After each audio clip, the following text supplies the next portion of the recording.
Pour moi, l'école, c'est un endroit où on va apprendre, s'écouter.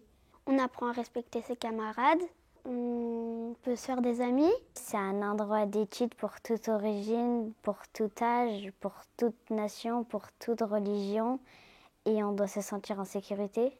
C'est un parfait exemple de l'approche par les droits. Les enfants connaissent d'abord leurs droits qui sont inscrits dans la Convention internationale des droits de l'enfant.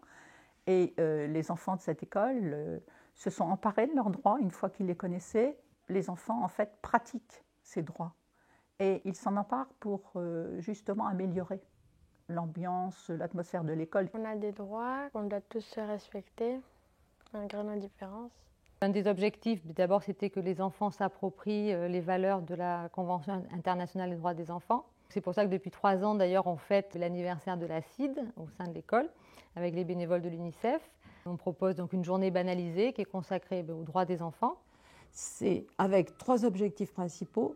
C'est qu'il faut que cette communauté entière, adultes et enfants, apprennent sur les droits, enseignent et agissent pour les droits, et aussi enseigne et apprend par les droits.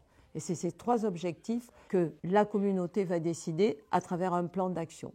On va pouvoir nous-mêmes découvrir ce que sont vraiment les droits des enfants. Donc, il faut travailler cette fameuse CID aussi. Donc, moi aussi, j'ai beaucoup appris.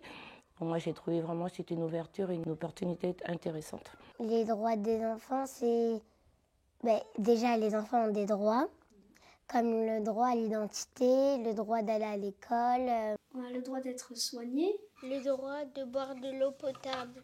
Très bien. Le droit de s'amuser. Le droit de manger à sa faim. Le droit à la protection. Le droit de s'amuser, le droit de partir. Je laisse désormais beaucoup plus de place à l'élève, que ce soit dans la gestion d'une séquence ou dans l'orientation qu'on peut prendre, en leur faisant comprendre qu'eux aussi ont une place importante dans la mise en place des séquences. On se rend compte, on voit de très belles découvertes. Et après, l'autre chose, c'est que ça permet aussi de révéler certains élèves qui, dans le cadre d'une situation de classe classique, ont beaucoup de mal à s'épanouir. Mais là, en leur faisant comprendre et percevoir qu'ils ont une voix qui compte, justement, et aussi par la dynamique de projet, on se rend compte qu'on réussit à avoir de belles découvertes et à passer de nombreuses étapes avec eux. Oui, je me sens à l'aise parce que si on veut qu'une idée soit écoutée, il faut s'exprimer, il ne faut pas la garder pour soi. Les activités qui sont pratiquées en classe, alors que ce soit à partir de problèmes qui émergent grâce à leur boîte de dialogue ou par rapport à une activité pratiquée ou un reportage visionné, ça leur permet d'avoir une liberté de parole qu'ils n'avaient peut-être pas avant et aussi une facilité d'argumentation. Le fait de travailler régulièrement et de s'exprimer à ce sujet, ça leur donne plus de langage par rapport à ça. Ça tend vraiment à favoriser un climat scolaire plus bienveillant au niveau des enfants entre eux.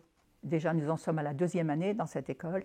Et puis, nous pensons que cela évoluera encore dans le bon sens. C'est très bien parti dans les années à venir.